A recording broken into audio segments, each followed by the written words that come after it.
Hello and welcome to Videojug. We're going to show you how to properly use a jack.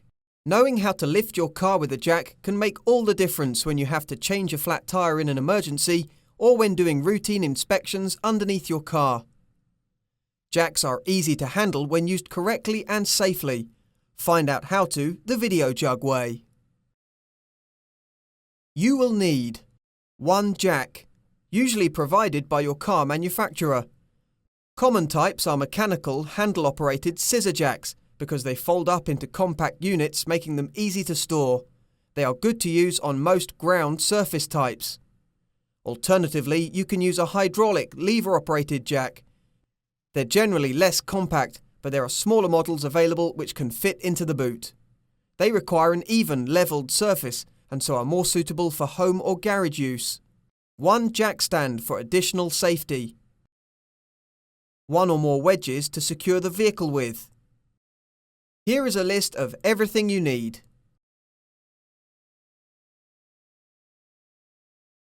Step 1. Locate the jack. Jacks are commonly stored under the bonnet or under a cover in the boot along with the spare tyre. Consult your manual if in doubt where it is. It's good to know where it is, especially in case of an emergency. Open the bonnet if your jack is stored there. Find the jack. It will be held in place with a screw. Undo the screw and put it in a safe place.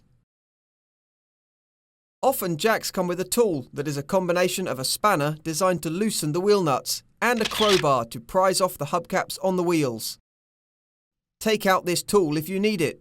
If not, store it safely. Now take out the jack. Check if a handle or lever is already attached or whether it has to be fitted on. Also, see if it comes with instructions.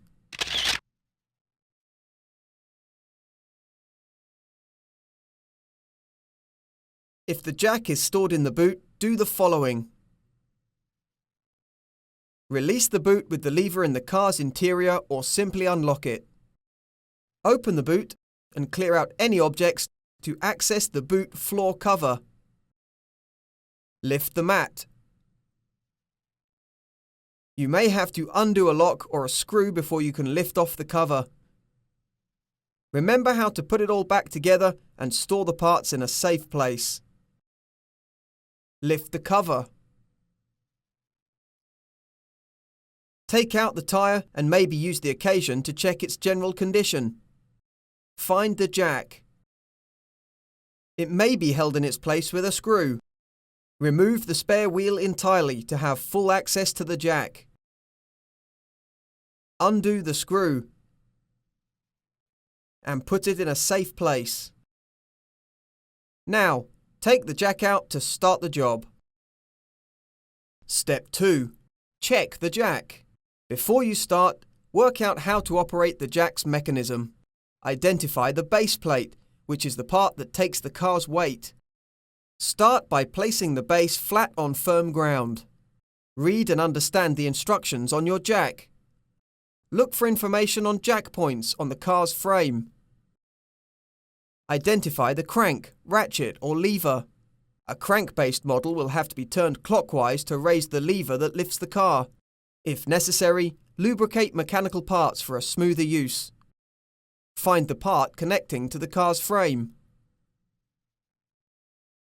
By turning the handle anti-clockwise, the jack will lower. Some models have a switch to change direction. Hydraulic jacks have a lever that you pump up and down to raise the jack. Make sure the jack's rated capacity equals or exceeds the weight being lifted when using a model not supplied by the car manufacturer. Find the part connecting to the car's frame. You lower the jack by loosening a valve screw.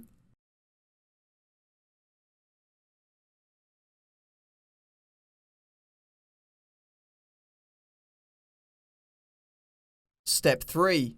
Secure the vehicle. Park the car on level ground away from traffic. Shift automatic cars into the parking position. Shift manual cars into reverse or first gear. Engage the parking brake. Make sure there are no people inside the car and take out any unnecessary loads. It's extremely important to immobilize the car. Do this with a proper steel wedge, a brick, or wooden triangles that can be cut to size.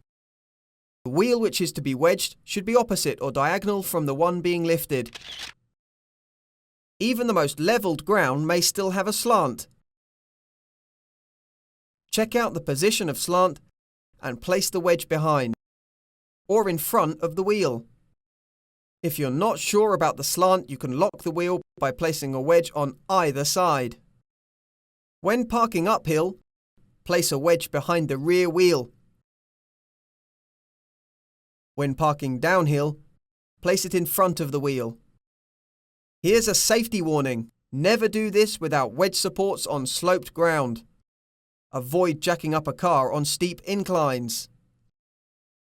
Step 4. Set up the jack. Place the jack on a firm ground under the car's frame and at a right angle to the frame. Keep the jack as close to the part which is to be lifted. Now find a jacking support point under the frame. It's generally a reinforced lip that runs all along the underside. Place the jack right under the lip. If your car doesn't have a lip, find a sturdy section of the frame able to take the weight. Consult the owner's manual if in doubt. Choosing the correct jacking support point is crucial. A jack in the wrong location can cause damage to yourself or the vehicle or personal damage. Another safety warning. Cars can slip off jacks. Always make sure the jack is installed properly. Soft ground and very hot pavements may not support the jack. Also, do not place the jack under the floorboard. A useful tip. If you're planning on changing a wheel, loosen the wheel nuts before jacking up the vehicle. Step 5. Lift the car. You can start lifting the car once the jack is firmly locked into the lip under the frame. Now, on a scissor jack, carefully turn the crank clockwise. Use other models according to the instructions on the jack itself or in the manual. Always face the load you are lifting and watch it closely. If the jack tilts, lower it again and reset. Lift the car to the height necessary to carry out the required work. Another useful tip. When you're changing a wheel, leave enough space to fit a fully inflated tyre, as it will require more space than a flat one. Another safety warning. Never go underneath a car supported by a jack alone. Step 6. Place the car on jackstands. For extra safety, place a jackstand underneath the car. Do not place the stand under the axle itself or on the floorboard because it will break. Place it underneath the reinforced front or rear axle standpoints. Consult your manual for information on axle stand points. Do not carry on if in doubt where to place the stands. Now gently lower the car so it's fully resting on the jackstand. You can leave the jack in its place for extra security and carry out the required work. Alternatively, you can remove it if it stops you accessing the part you're planning to work on. Step 7. Lower the vehicle entirely. Install the jack again when the repair job is done. First, raise the car slightly so the weight is supported by the jack alone, and then remove the jack stand.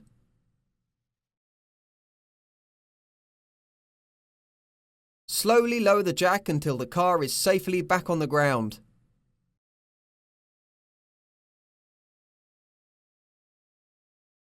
Step 8.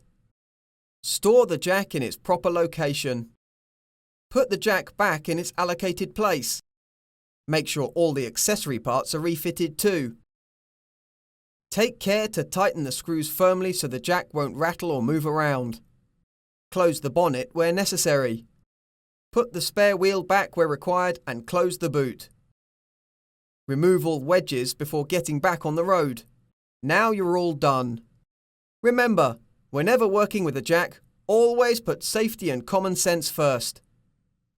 That's how you use a jack the Videojug way.